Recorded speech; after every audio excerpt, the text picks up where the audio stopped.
আচ্ছা, আপনি তো টমটম চলানি রাস্তা দিয়ে, রাস্তার অবস্থাটা কেমন একটু করনে? অবস্থাটা একবারে বেতালা খারাপ, মানে এই রাস্তা দিয়ে কেমনে রুগী নিয়ে যাইবো, কেমনে কি করবো, রুগীরা বাঁকা 2-3 বছর থেকে দেখতেছি কোন রাস্তা খারাপ আর কি।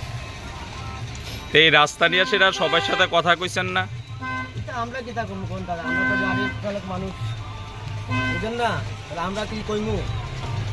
এলে এটা সরকার যদি না দেখে আমরা কি কেমনে কি করবো কোন না? আমরা তো এই এলাকাটা কোন বিধানসভা এলাকা? এটা তো গোলাবাড়ি বিধানসভা। না, কৃষ্ণপুর বিধানসভা। কৃষ্ণপুর বিধানসভায়। আচ্ছা, এখানে এটা তো মন্ত্রীর এলাকা। হ্যাঁ হ্যাঁ। তো মন্ত্রী কি এই রোডে চলাফেরা করেনি? এটা তো তারা কমিয়েছে, তারা তো কোন রাস্তা দিয়ে যায়, কোনটা দিয়ে এটা যে আইনি আইনা, এটা তো আমি সঠিক করতে পারি না, কিন্তু রাস্তাটা তো বেতালা খারাপ। এটা তো বানানো দরকার। আপনি কি চান এখন? রাস্তা তো আমরা বালা চাই, রাস্তাঘাট বালা হয়ে যেত, গ্রাম উন্নতি হয়। সরকারের কাছে আপনি চান এই রাস্তাটা? রাস্তাটা মানে বানাবার জন্য আর কি। ঠিক আছে। আপনার নাম কি তা? আমার নাম মতিলাল বিশ্বাস। বয়স? বয়স 70 আচ্ছা, এই রোডটা কেমন কাকু? এই রোডটা দাদু আমরা চলাফেরা করতে খুব কষ্ট, মালামাল মানুষ হয়ে আনতে না, মালামাল আনেন। আচ্ছা। আমরা কেটে সবজি টবজি কিছু আনতে পারি না। আচ্ছা, এটা কোন বিধানসভার আন্ডারে? এটা কৃষ্ণপুর। আচ্ছা, মন্ত্রী এই রোডে চলাফেরা করেনি? হ্যাঁ, মন্ত্রী তো ওই দিলে আমরা ওই ফিনাকি রোডে চলাফেরা করি, এদিকে বেশি আয় না? আয়ে ওই এমনি তা। মানে ওইদিকে, মানে এই রোডটা পুরাটাই খারাপ নাকি? হ্যাঁ, পুরোটা খারাপ, কৃষ্ণপুর অব্দি খারাপ, কয়দিন ধরে খারাপ? অনেকদিন দিরা, 1 বছর। তো এইটা মানে কি চান এখন আপনারা? আমরা তো চাই ভালো লাগে। অসুস্থ মানুষ এদিকে গেলে কেমন অনুভব হইব বুঝেন তো আপনি, কোন তো?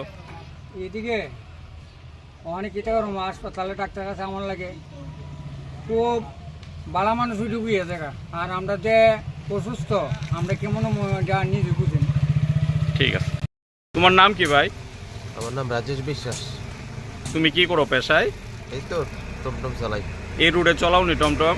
হ্যাঁ, এই তো বেশি চলাই না, রোড বালা না, চলামুখী বিরা। এর তোমার বাড়ি কোনখানে এমনিতে? আমার বাড়ি নয়নপুর। তুমি তো এই রোডেই চলাচল করো বাড়ি যখন এই রোডে, এই রোডটা নিয়ে সেটা তোমার মতামত কি তা কৌতো? এত বাজে অবস্থা, এত খারাপ রোড কোনো জায়গায় আসেনি। চলতে কি অসুবিধা হয়, গাড়ির কয়েকদিন পরে পরে কাজ করান লাগে, সময় তো চলাই না। আচ্ছা, পেশেন্ট টেশেন্ট লয়ে যাওনি এই রোডে? পেশেন্ট লিয়া তো বয়স্ক পেশেন্ট টেশেন্ট যাই না। কেরে? ও পেশেন্ট উঠলে না যাইতাম। এটা কোন বিধানসভার আন্ডারে? কৃষ্ণপুর বিধানসভা। মন্ত্রী এই রোডে চলাফেরা করেনি? মন্ত্রী করে করে, তাহলে মন্ত্রীর কাছে দাবি তারা করছে তো ভিআইপি গাড়ি দিয়ে চলে, তার কোনো ইয়ে আছে? আচ্ছা, এই রোডটা মানে কয়দিন ধরে খারাপ প্রায়? এইটা আজকে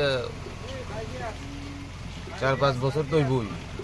আচ্ছা, তো এলাকার যারা আছে দায়িত্বে এরা জানে না এই রোডটা বা তোমরা এলাকার মানুষ জানে না কি তা, সবাই তো যাতায়াত করে, সবাই তো দেখতেছে। তারা জানি না জানার বান করলে। ঠিক আছে, আমাদের মন্ত্রী বাড়ি তো ওই ঠিক আছে।